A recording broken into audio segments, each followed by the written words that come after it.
Dialog hari ini.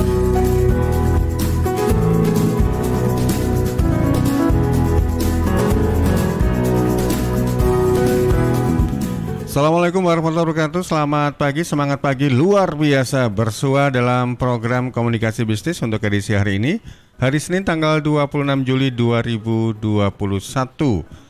Seperti flyer yang sudah kami sebar di berbagai sosial media kami, baik itu di Facebook, Twitter maupun di IG, Instagram, bahkan juga di TikTok ya.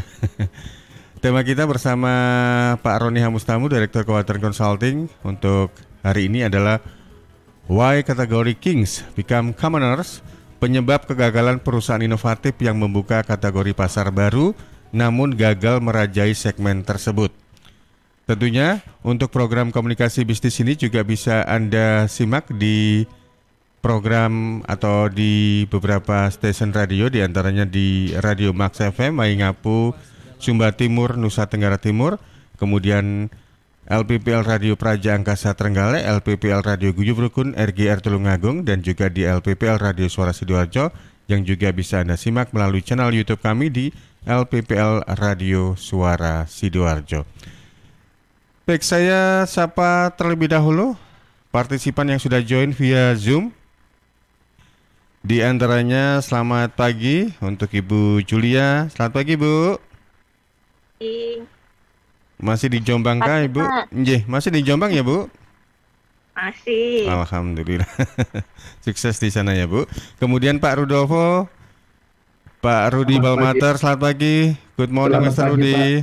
Good morning, sir. Dan juga ada keynote speakernya, juga tentunya ada Pak Roni Mustamu. Selamat pagi, Pak Roni. Selamat pagi, salam sehat. Salam sehat, luar biasa. Kemudian ada Pak Andreas Sukendro dari Medan. Horas, Pak Andreas. Horas, Mas Panji. Terima kasih, salam sehat untuk Anda dan keluarga ini Pak Andreas. Dan juga informasinya nanti ada Pak Denis ya, langsung join dari Australia. Nah, sambil nunggu partisipan yang lain ini. Iya, katanya di Australia. Kalau nggak salah Australia sekarang lagi ada demo kalau nggak salah. Pas di tempat demo itu beliau di Sydney. Oh, di Sydney. Wah, ya. Luar biasa. Saya pikir demo itu di Indonesia saja ya. Ternyata di negara maju juga gitu ya. Sydney dan negara France. Mereka protes lockdown. Oh, Prancis. Oke. Baik. Untuk Anda silakan juga bisa bergabung di 0811 309 1009 atau on air langsung boleh di 031 896 1514. Dan terkait tema kita, rasanya kurang pas kalau kita nggak ngomong langsung terlebih dahulu dengan pembukanya dengan Pak Roni Herwin Mustamu, Direktur Keuangan Consulting. Bisa dijelaskan mengenai Why Category Kings Become Commoners, penyebab kegagalan perusahaan inovatif yang membuka kategori pasar baru namun gagal merajai segmen tersebut. Monggo Pak Roni. Terima kasih Mas Panji. Selamat pagi Pak Rudi. Morning. Selamat pagi Bu Julia, Pak Andreas, dan baru saja bergabung dengan kita Pak Denis Firmansyah, umur panjang nih, dari Sydney langsung. Pagi-pagi, sorry baru selesai aja Zoom-nya, jadi minta maaf. Oh gitu ya. Saya kira baru selesai ikut demo tadi. Silakan Pak Roni. Ya, terima kasih. Mas Panji, sahabat Suara Sidoarjo, dimanapun Anda berada, para pendengar di Trenggalek, Tulungagung, dan Waingapu, Sumba Timur. Hari ini kita angkat satu topik yang ya semacam menggelitik kita semua. Kenapa perusahaan-perusahaan, brand-brand besar yang kemudian dia masuk membangun sebuah kategori, tetapi dia ternyata ujung-ujungnya gagal untuk memimpin kategori itu. Artinya dalam bahasa awam saya selalu mengatakan hati-hati, karena kalau kita tidak jeli melihat persaingan, kita tidak jeli melihat kapasitas internal, maka yang kita lakukan sebetulnya adalah mengaspalkan jalan buat masuknya pemain lain yang lebih besar atas biaya kita, karena kita yang menyiapkan pasar dan mendidik pasar itu. Oleh karenanya, kita mesti kembali lagi ke esensi awal. hari ini kita bicara selain operation itu banyak kaitannya dengan marketing. Marketing atau pemasaran itu adalah pertempuran tentang persepsi, bukan tentang produk, bukan tentang jasa. Silahkan dibandingkan gadget handphone, merek yang dari Korea dibanding dengan merek dari Amerika, tapi faktanya buatan RRT.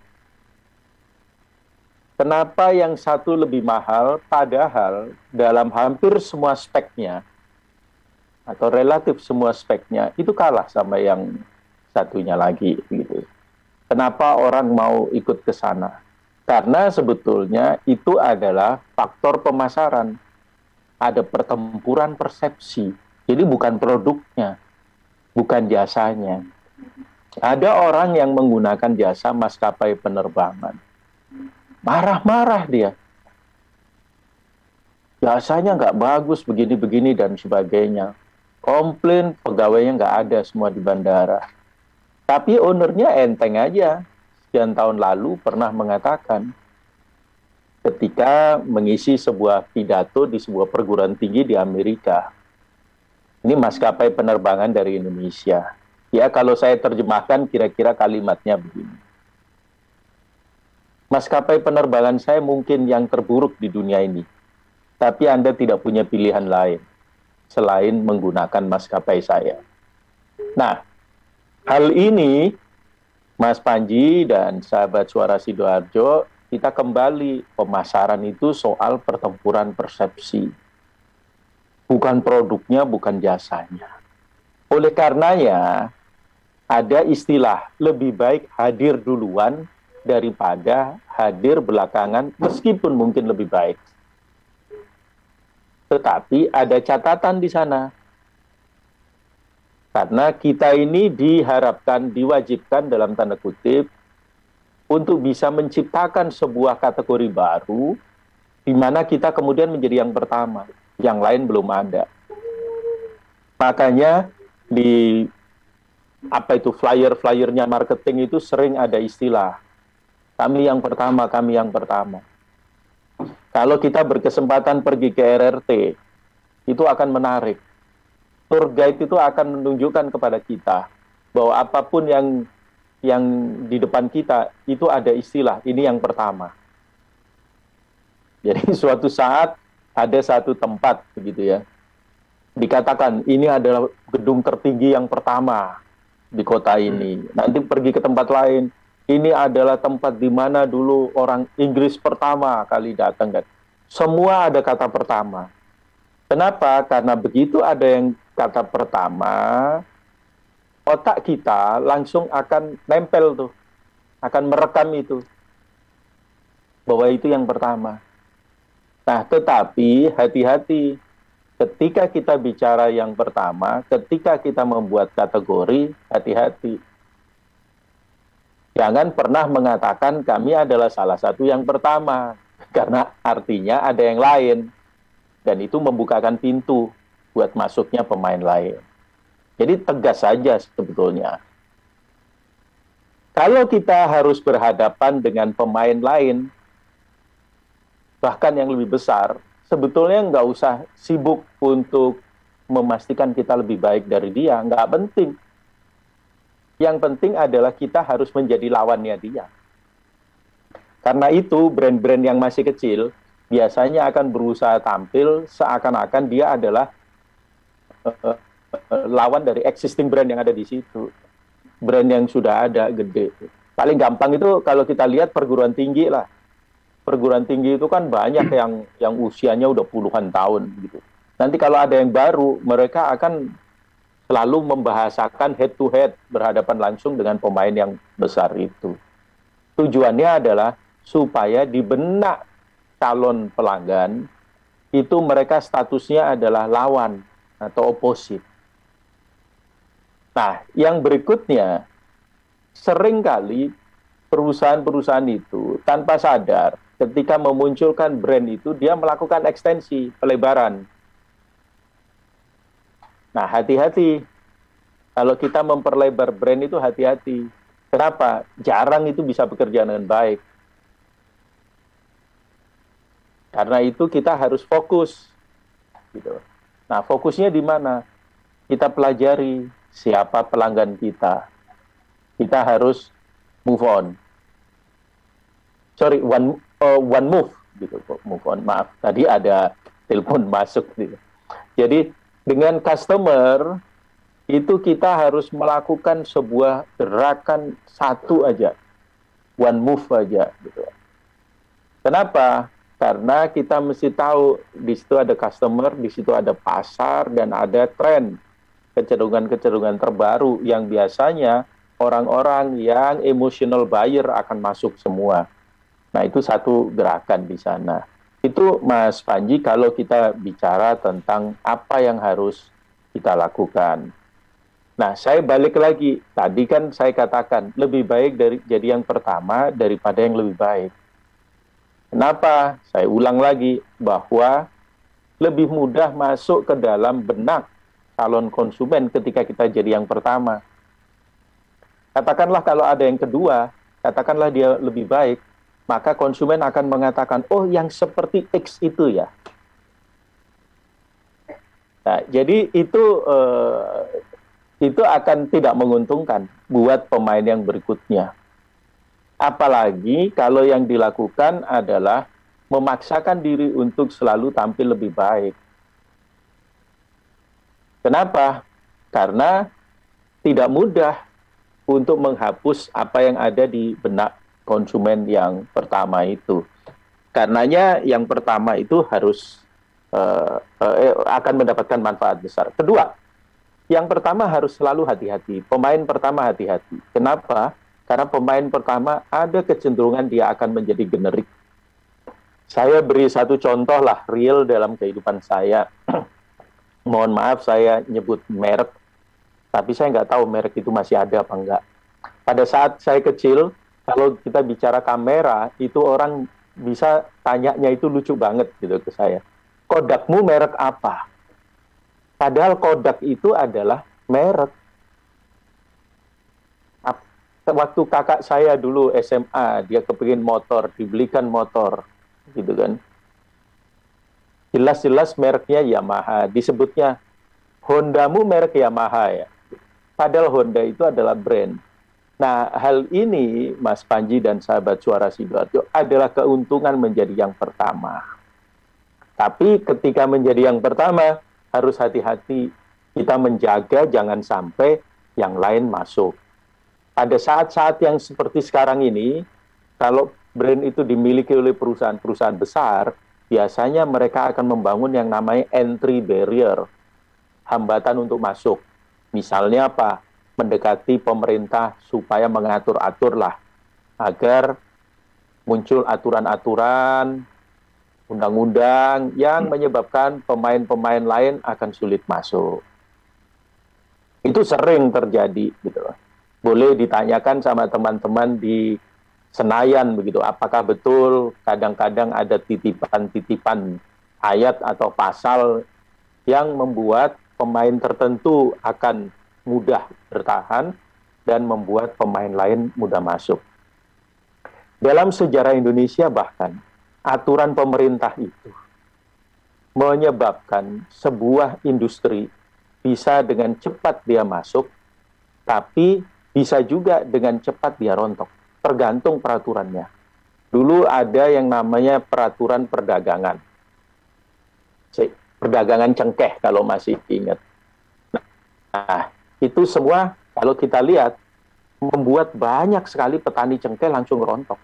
Industri-industri berbasis cengkeh itu banyak kepikiran. Gitu loh. Nah, itu Mas Panji yang harus kita cermati betul sebagai pengantar dalam acara kita hari ini. Nanti kita akan bisa diskusikan bagaimana membangun persepsi itu, kalau harus dibangun, bagaimana bicara tentang mindset, bagaimana kita akan tetap berada di sana, dan kira-kira dan seterusnya begitulah. Sehingga nanti kita akan tahu kenapa kok kita sebaiknya harus melakukan semua yang tadi saya sebut. Terima kasih Mas Panji. Baik, terima kasih Pak Roni, dan juga saya sampaikan selamat datang untuk Pak Denis ini. Kabarnya Australia bagaimana Pak Denis? Lancar trip flight dari Jakarta ke Aussie? Flightnya sangat lancar, satu pesawat yang biasa hampir 300, cuman nggak sampai 30, jadi kosong melompong, sangat sepi. Lalu ada satu yang menarik, semua pramugari, pramugara, dan kemungkinan juga kaptennya. Jadi biasanya kalau sebelum pandemi itu kan mereka stay di kota Sydney sehari atau 2 hari gitu, nunggu next flight. Tapi ada pandemi dan Garuda juga sedang berdarah-darah, sehingga setelah mendarat sekitar 2-3 jam mereka bersihkan pesawat, langsung harus kembali ke Jakarta. Dan kembali ke Jakarta, semuanya harus PCR lagi tibanya di Jakarta.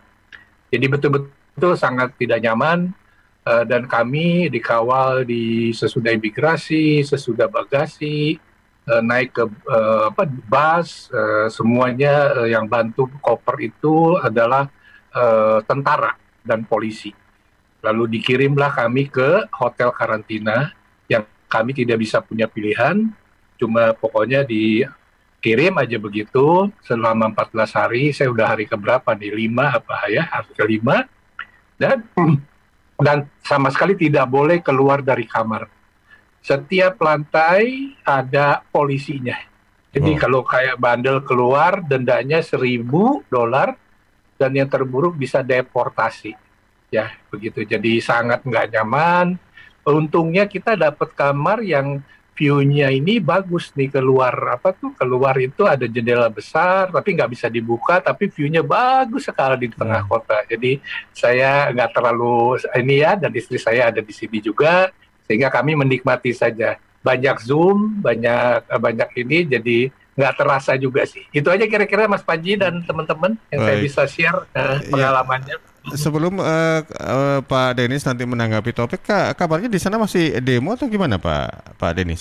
Kemarin itu demo, tapi di sini demonya tuh lucu, sangat tertib. Ya sesekali adalah insiden, ya biasanya orang kan kalau lagi begini suka ada yang manas-manasin, kadang-kadang juga ya minta maaf, jangan-jangan mereka minum obat dan sebagainya, mau sedikit bikin kacau. Tapi terakhir saya lihat di TV, 63 orang sudah ditahan, 5.500 lagi dicari. Karena kenapa? Di sini semua jalan ada kameranya, jadi kemukanya ketahuan pasti. Dan akan repot. Kalau udah urusan sama pemerintah Australia itu, istilah bahasanya nggak mungkin bisa menang deh. Karena mereka semua aturannya sangat jelas. Contohnya gini, mereka kirim makan 3 kali kan di kamar, itu ada aturannya, waktu dia ketuk, kita nggak boleh langsung buka pintu kamarnya. Mesti menunggu sedikitnya 30 detik, supaya si pembawa makanan itu sudah pergi. Satu. Kedua, kita harus pakai masker. Jangan coba-coba nggak pakai masker waktu buka itu pintu. Kenapa? Bisa kalau lagi apes, waktu saat kita buka nggak pakai masker, polisinya lewat juga kena. Jadi kurang lebih begitu Mas Panji. Sangat teratur di sini. Betul, gitu. Ketat, dan warganya rata-rata memang patuh terhadap peraturan begitu ya?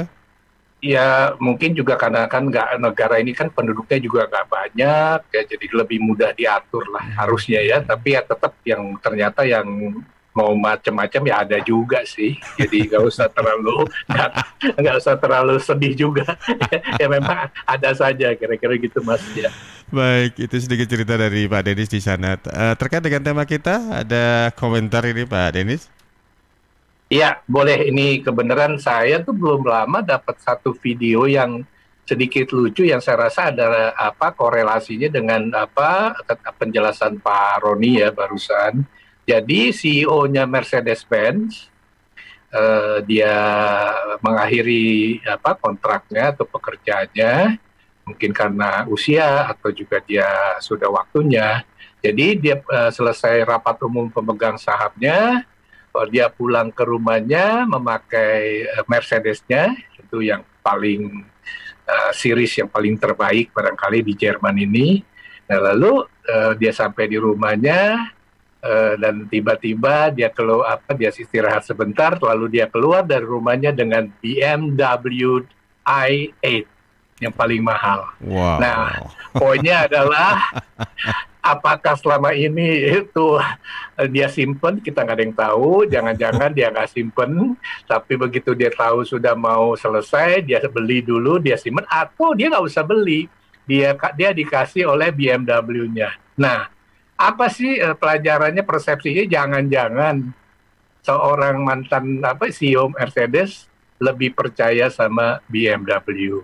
Kayak kurang lebih begitu. Atau mungkin ada persepsi yang lain. Kira-kira itu Mas Panji tambahannya. Terima kasih. Jadi kalau besok beli jangan Mercedes deh, BMW aja ya. Iya. Jadi karena mungkin... apa? Karena CEO-nya Mercedes aja ganti ke BMW. Pasti ini ada, kalau pendengar ada yang pakai Mercedes akan marah, apalagi yang dealer Mercedes. Tapi kan saya cuma bilang ini di video. Jadi kalau mau marah sama videonya saja. Lain ceritanya kalau misalnya pakai Wuling itu kan segmennya beda gitu ya Pak Denis ya. Nah, bukan hanya itu, sebenarnya saya mau tambah nih, lama-lama jangan-jangan ya, saya nggak tahu, mudah-mudahan saya nggak salah, karena sekarang udah EV kan, electric vehicle, apakah seperti itu masih ada ya? Saya kok nggak yakin ya, ke depannya itu orang lebih sederhana aja, kalau ngelihat mobil itu mungkin lebih sederhana, nggak perlu gengsi-gengsi. Kan sebenarnya apa sih yang kita bayar untuk Mercedes dan BMW itu? Jangan-jangan harga gengsinya yang lebih mahal kan yang kita bayar, kan gitu kan? Dan mobil kan sama aja, mesinnya sama, yang beda cuma desainnya sama. Oh, orang bilang nggak bisa, Den, komfortnya beda. Betul, tapi komfort beda berapa banyak sih, apalagi kalau di Jakarta mau ngebut juga nggak bisa, orang macet terus ya. Orang kan sebenarnya ya keluar duit banyak bukan untuk menyenangkan diri sendiri sebenarnya, untuk menyenangkan hati orang lain yang jadi Pak Rudi mobilnya keren gitu ya. Padahal yang suffer dia sendiri, mesti tanggung biaya mahal, depresiasi mahal. Tapi itulah manusia. Sebab saya juga kepengen juga Mercedes atau BMW. Itu sih pokoknya. Terima kasih Pak. Iya, bercerita tentang dunia otomotif, saya tadi Pak Roni memang menyampaikan dari sisi pionir ya. Jangan-jangan nanti ke depan kalau soal mobil listrik, jangan-jangan Teslamu merek apa gitu ya. Betul sekali. Karena sekarang kan kalau lihat ini makin banyak mobil ya, kita sudah lihat di news ya, made in China-nya tuh banyak sekali ya. Ya merek-merek tertentu saya nggak mau sebut di sini karena nggak etis, itu sudah kerjasama dengan mereka karena mereka memang paling maju lah untuk sementara ini. Di sekarang ini baru aja di Australia kalau kita beli mobil listrik secara kredit itu ada harga bunganya khusus tuh dari perbankan. Nah, sampai sebegitunya sekarang. Gitu. Luar biasa. Ya, terima kasih. Baik. Iya, saya geser ke Pak Rudi. Silakan Pak Rudi. Hey, Pak Panji, good morning. Good morning. My chairman, Pak Denis, you are very lucky. You are traveling throughout the world. Huh? You want to escape Jakarta, ya? Not really, Pak Rudi, but I really miss my kid, and because saya punya permanent resident, jadi bisa terbang. Kalau saya nggak punya permanent resident juga nggak bisa terbang sih. Wow. Thank you, Pak Rudi. Ya, thank you, Pak. Mengenai tanggapan saya dari topik yang diangkat oleh Profesor Roni mengenai marketing, sebenarnya salah satu konsep yang diulaskan oleh Pak Roni adalah marketing is a perception, dan memang ia memperkenalkan first of the product in the market. Akan tetapi Profesor Roni, the first product in the market memang perception, tapi akhirnya mereka museum, masuk ke museum, Pak. Artinya kalau saya melihat dari perusahaan, saya menganut daripada tanggung jawab kita sebagai namanya operator, the board of directors. Nah, masalahnya dalam topik ini memang marketing seperti yang diulaskan oleh Profesor Roni di beberapa presentation yang dulu, ada 4 segmen yang mungkin harus kita juga perhatikan, Profesor Roni. Number one is the specialization of the company. Number two is the differentiation. And then number three is the segmentation and then concentration. Kenapa saya juga memperhatikan mengenai four marketing principles? Sebab ini adalah teknik-teknik untuk mempertahankan the growth of the business. Either you die or you grow. Nah, saya sebagai salah satu operator dalam bisnis, saya selalu melihat bagaimana kita menganalisa our competitor and also our customers. What are the customers' needs dan juga mengenai competitor. Because in any battlefield, perang, memang kita harus juga memperhatikan the position of the competitor and also the customers. Nah, dengan zaman ini, things are changing very fast, Pak Roni. It's changing very fast. Nah, the situation adalah survival. Kadang-kadang, ya seperti dikatakan oleh Pak Denis, orang merasa gengsi, I have to have a Mercedes-Benz or BMW. Tapi sekarang dengan situation, mereka hanya functionality. What is the function? Kalau saya ada Toyota Kijang yang will help me dan pemeliharaannya lebih irit daripada Mercedes-Benz. You see, kalau kita yang orang ada pengalaman, you go to the workshop, any small problem in Mercedes-Benz will cost big money to you. Tapi, Toyota, in one corner, there is a mechanic. Jadi, there is a functionality. So, to me, menurut saya sih, kalau kita melihat perkembangan dengan zaman ini sekarang, it's more on the functionality and also the, beberapa strategi supaya kita mempertahankan the market. Whether apakah you small business, medium, or big market. I think saya rasa kadang-kadang if you are positioning about this what we call first of the product on the market, eventually as you mentioned, Pak Roni, it becomes generic common. Kalau di Pilipina, yang famous itu adalah bukan Pepsodent, Pak. Colgate. Saya mau beli Colgate, tapi mereknya Pepsodent. Because Colgate introduced by the Americans. Seperti battery. Saya mau beli Eveready, tapi merek lain kan gitu kan. So as you mentioned, these are the first that introduced to the market. Tapi pada saat ini sekarang, after 40 years, their market position is getting smaller and smaller and smaller, Pak. So itu juga risiko for the first introducer of the of the product. That's why kadang-kadang kita harus ada combination on several principle of specialization, mungkin margin profit, differentiation, maybe you focus on high profitable, or how you segmentize your customers, and then you focus yourself. So to me, my only suggestion, Professor Roni, is also memperhatikan the different approach on the marketing supaya juga mempertahankan your presence. Pak Panji, inilah yang sharing saya. Terima kasih Profesor Roni untuk starting to discuss about this issue on survival. Thank you very much. Baik, terima kasih Pak Rudi Balmater. Baik, dan untuk Anda sahabat pendengar pemirsa, kita jeda dulu ya. Dan untuk partisipan yang join via Zoom, kita jeda dulu karena ada pertanyaan ini dari Pak Andreas juga. Saya juga lama nggak ngobrol dengan Bu Julia. Nanti ada peluang sesudah kita ikuti beberapa pesan berikut ini.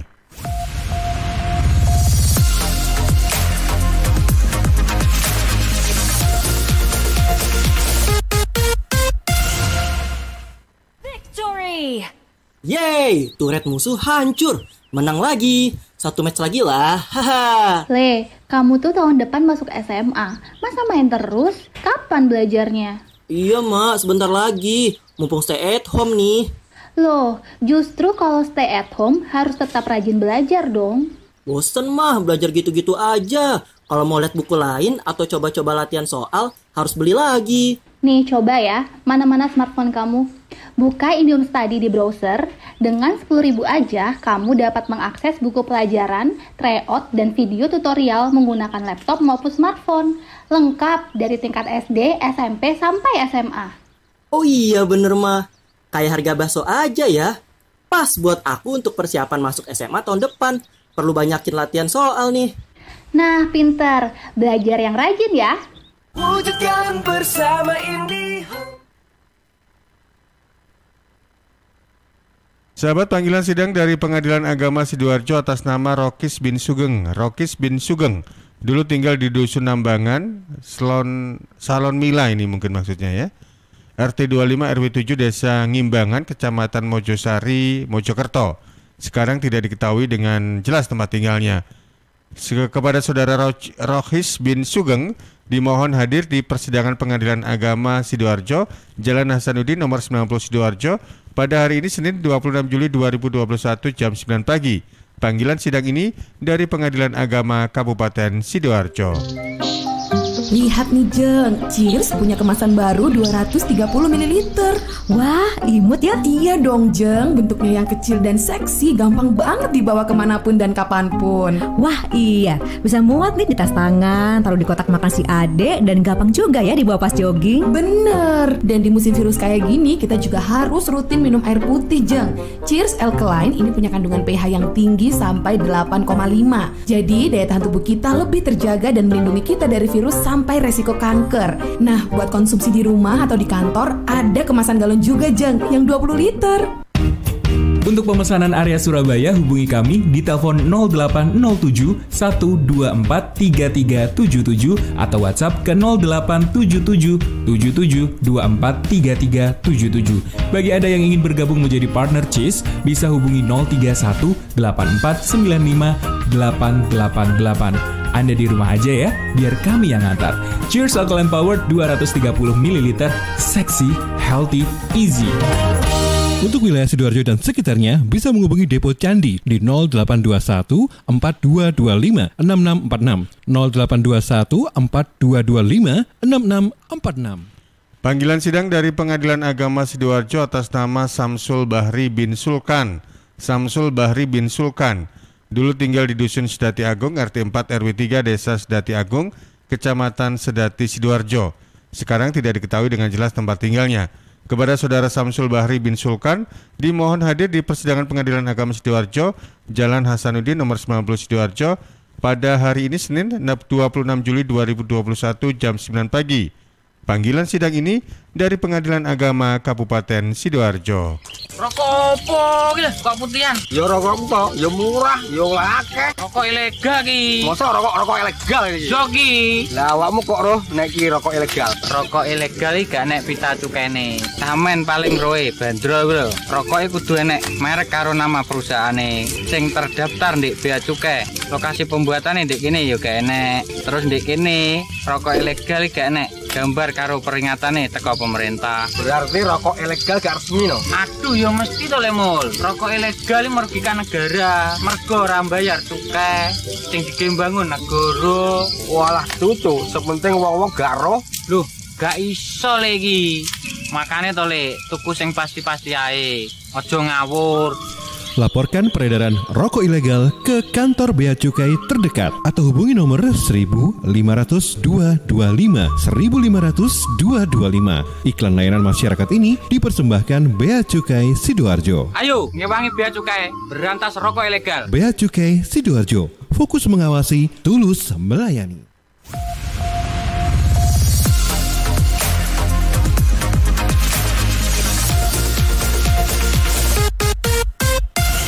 Baik, terima kasih sahabat pendengar pemirsa. Masih bersama di program Komunikasi Bisnis dengan tema Why Category Kings Become Commoners, penyebab kegagalan perusahaan inovatif yang membuka kategori pasar baru namun gagal merajai segmen tersebut.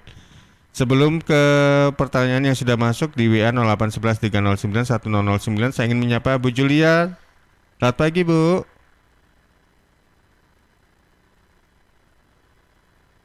Pagi, Pak. Iya, bagaimana kabarnya Bu? Sehat ya?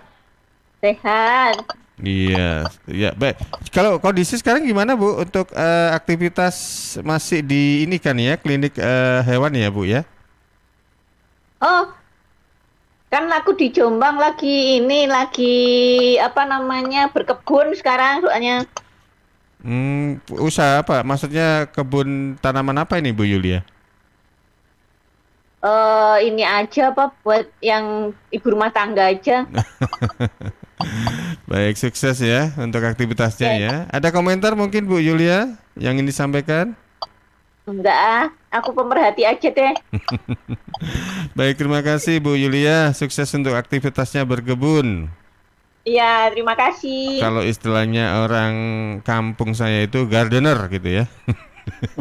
Iya Pak, soalnya luas, tanahnya luas banget. Waduh, ini butuh traktor ini kalau begitu.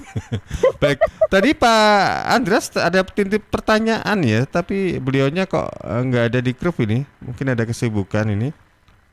Saya coba bacakan dulu Pak Roni. Ini pertanyaan sudah masuk lewat WA. Yang pertama dari Pak Firdaus, pihak mana saja yang harus bergerak untuk inovasi ini supaya tidak kolaps gitu ya. Kemudian yang kedua atas nama akun 24. Lalu cara menyeimbangkan kebaruan itu perlukah disokong dengan hasil yang memuaskan. Dan yang terakhir ada Dirli di Pondok Mutiara Sidoarjo. Perlukah menganalisa dahulu awareness-nya ketika ide sudah matang. Baik.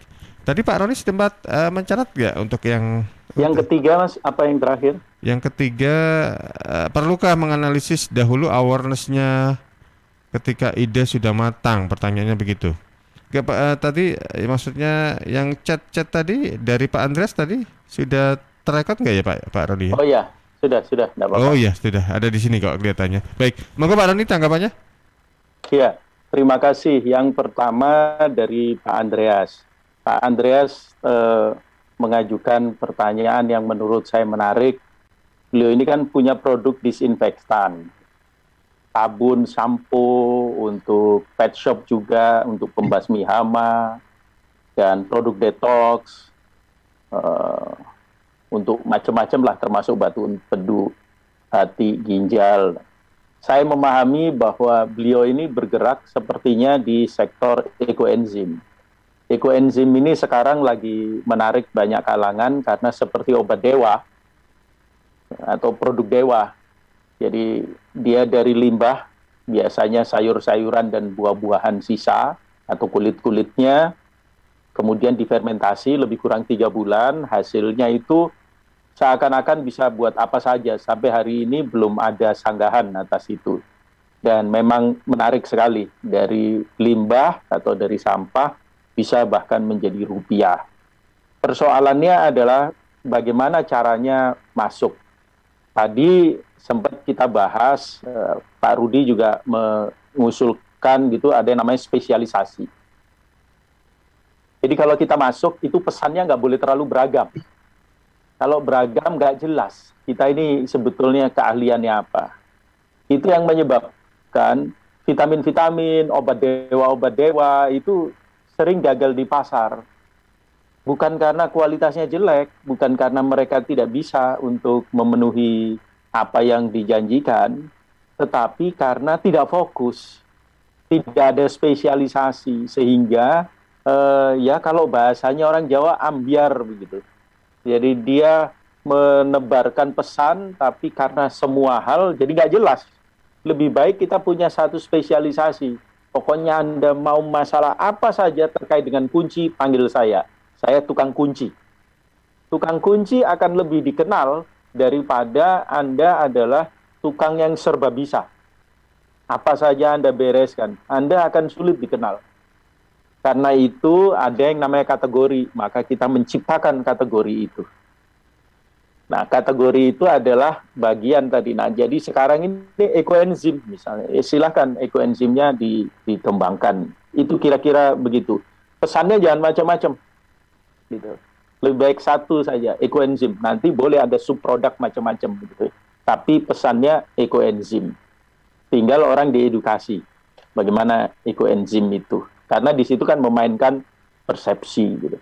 Kalau ditanya kemudian pihak mana yang harus bergerak, semua.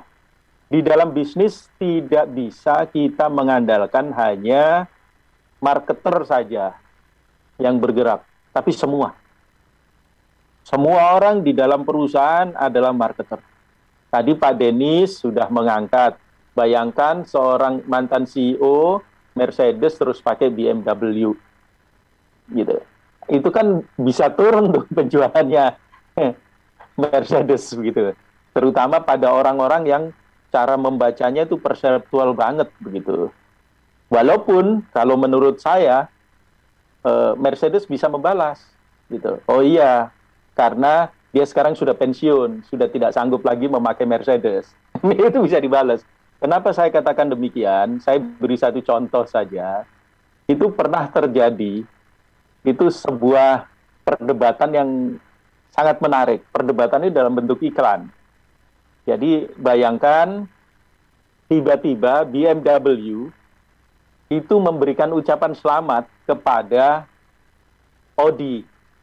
Yang kalau saya bahasa Indonesiakan, selamat kepada Audi karena telah memenangi sebagai mobil of the year-nya Afrika Selatan tahun 2006. Terus tapi di bawah ada tulisannya dari pemenang World Car of the Year 2006. Jadi dia ngejek kan sebetulnya kepada Audi karena Audi pemenang di Afrika Selatan, kemudian dia mengatakan saya pemenang dunia. Tapi Audi kemudian membalas. Dibalasnya itu menarik. Congratulations, selamat kepada BMW karena telah memenangi World Car of the Year tahun 2006. Dari pemenang 6 tahun berturut-turut. Le Mans 24 Hours Races. Jadi lomba ketahanan mobil 24 jam. Dari tahun 2000 sampai 2006. Berarti ini Car of the Year, terus dia bicara soal ketahanan mesin.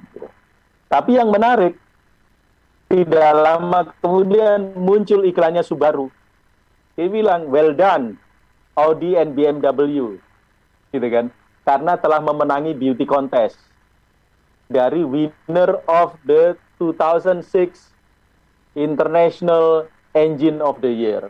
Jadi dia mau mengatakan bahwa kalian ini cuma keren di modelnya, saya ini menang di mobil. Nah, ini adalah perang-perang persepsi yang menurut hemat saya memang menjadi sangat menarik, dan di situ yang menyebabkan marketing itu nggak ada matinya. Orang mati aja di marketing kan, gitu kan kalau sama marketing.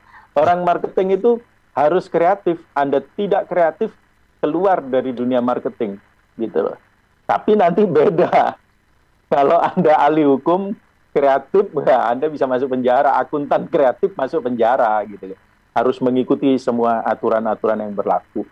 Jadi balik lagi ya, semua adalah bagian dari marketing, termasuk orang-orang administrasi di kantor, orang operation, gitu. Mana yang lebih penting?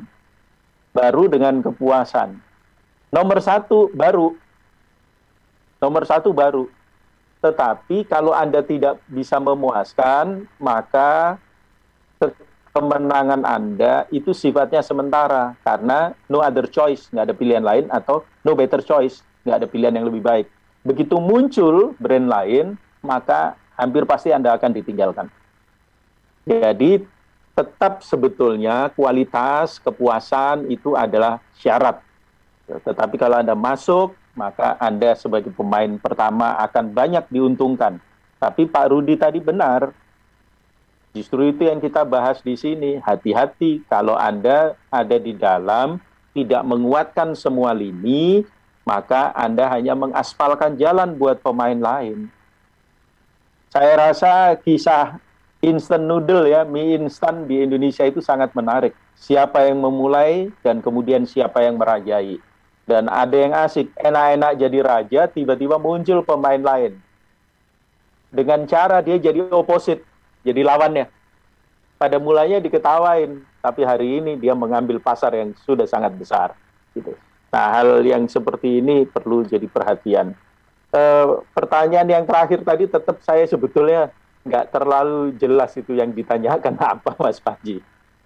Bentar, ini saya cek dulu. Ada satu kata, satu istilah yang nggak jelas ya. Perlukah menganalisis dahulu awareness-nya, Pak? Awareness.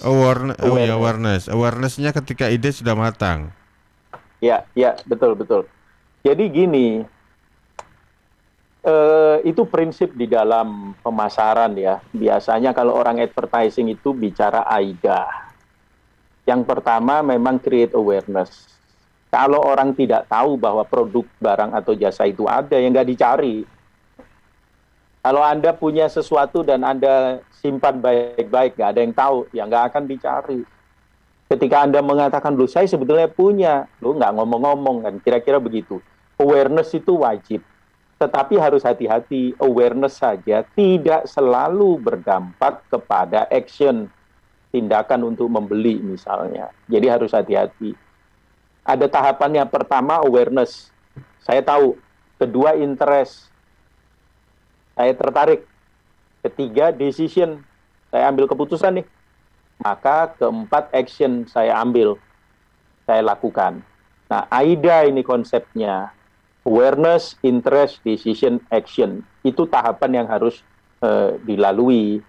Kalau awareness saja, tapi tidak bisa membangkitkan interest, rugi. Contoh, banyak orang memasang iklan, bahkan billboard gede-gede, tapi nggak ada call. Nggak ada call for action. Ya hanya akan dilihat. Saya sering ngetes kok, siapapun di antara kita ini semua, punya nggak rute yang tiap hari hampir selalu lewat, tiap hari. Nah kalau kita punya itu, tolong diingat, berapa billboard yang Anda lewati, apa saja mereknya.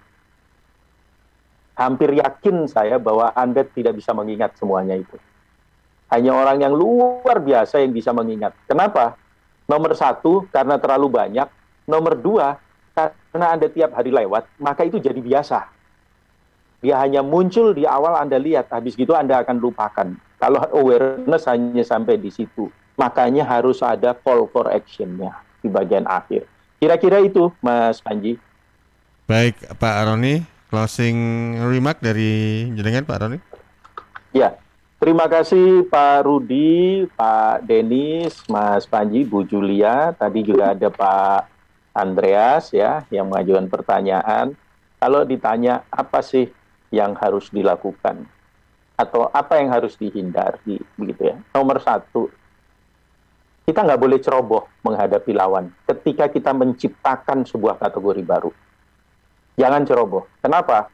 Karena banyak pelawan itu akan ngintip dan membiarkan kita berjuang membuka pasar itu, mendidik pasar itu. Setelah terdidik, mereka akan masuk dengan kapital yang sangat besar dan mulainya sederhana.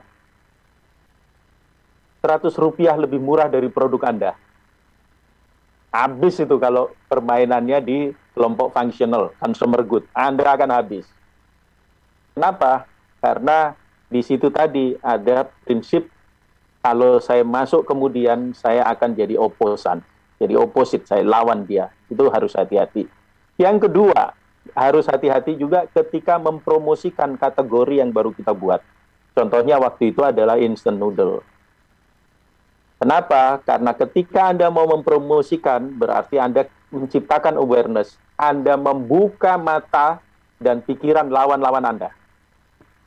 Maka ketika Anda membuka dan mempromosikan kategori itu, pastikan Anda sudah memperbaiki diri. Terutama kapasitas dalam hal kualitas, kapasitas dalam hal melayani. Dan nanti after sales-nya, itu akan jadi perhatian. Kalau enggak, orang kecewa dan dia pindah. Dan yang rumit, Anda adalah pihak yang investasi untuk membuat semua orang tahu atas kebutuhan itu. Tapi Anda bukan penikmatnya. Nanti ini misalnya COVID ini. Hati-hati COVID ini. Ada pemain-pemain besar yang buka. Tapi kalau di Indonesia, dalam beberapa minggu terakhir, itu tiba-tiba yang merajai persepsi orang justru adalah obat cacing nih. Ini menarik nih. Ketika orang mengeluarkan investasi yang luar biasa untuk riset dan sebagainya, tiba-tiba masyarakat meyakini bahwa obat cacing inilah yang menjadi solusi. dan itu bahaya gitu ya. Bahaya dalam arti Anda sebagai pebisnis harus hati-hati, harus sangat paham itu. Kemudian hati-hati juga ketika kita ini melakukan apa ya, tren begitulah ya, masuk ke dalam sesuatu yang kelihatannya tren gitu. Sebentar. Nah, ketika Anda mau masuk kepada sebuah tren, kelihatannya Anda mau merangkuh tren itu, tetapi hati-hati, jangan-jangan itu adalah sesuatu yang secara bisnis keliru atau cacat. Hati-hati. Jadi kita mesti mempelajari semua hal secara komprehensif. Saya selalu mengatakan 360 derajat, dan jangan percaya hanya apa yang muncul sesaat. Karena yang sesaat itu bisa dibuat. Saya beri satu contoh ya, yang sekarang dikritik oleh banyak orang di Indonesia. Minggu lalu gitu kan, saya juga bahagia terus terang. Karena kasus baru dalam COVID ini menunjukkan penurunan. Kalau nggak salah 5-6 hari berturut-turut turun. Saya turut berharap begitu. Aduh Tuhan, semoga ini makin turun. Kalau makin turun akan makin baik. Ternyata kemudian ditemukan data bahwa penurunan itu dipengaruhi oleh turunnya jumlah tes, gitu kan. Nah ini kan namanya cacat, gitu loh. Nah kalau yang seperti ini hati-hati, kadang-kadang di pasar bisa terjadi seperti itu. Dan hati-hati terhadap gerakan lawan, karena lawan itu kadang-kadang memancing kita ke arah yang salah, sehingga nanti ketika kita terpuruk mereka akan masuk dengan sangat pesat. Karena itu saya mengajak kita untuk satu, adalah bagus kalau kita masuk ke dalam sebuah pasar yang baru. Bagus kita menciptakan kategori baru. Tetapi jangan lupa semua itu kerja keras yang disertai syarat-syarat. Bahwa kita harus selalu relevan dengan sekitar kita, kita selalu update data pasar kita, data persaingan, dan jangan keliru ketika kita melakukan pertempuran persepsi dengan pihak-pihak yang lain.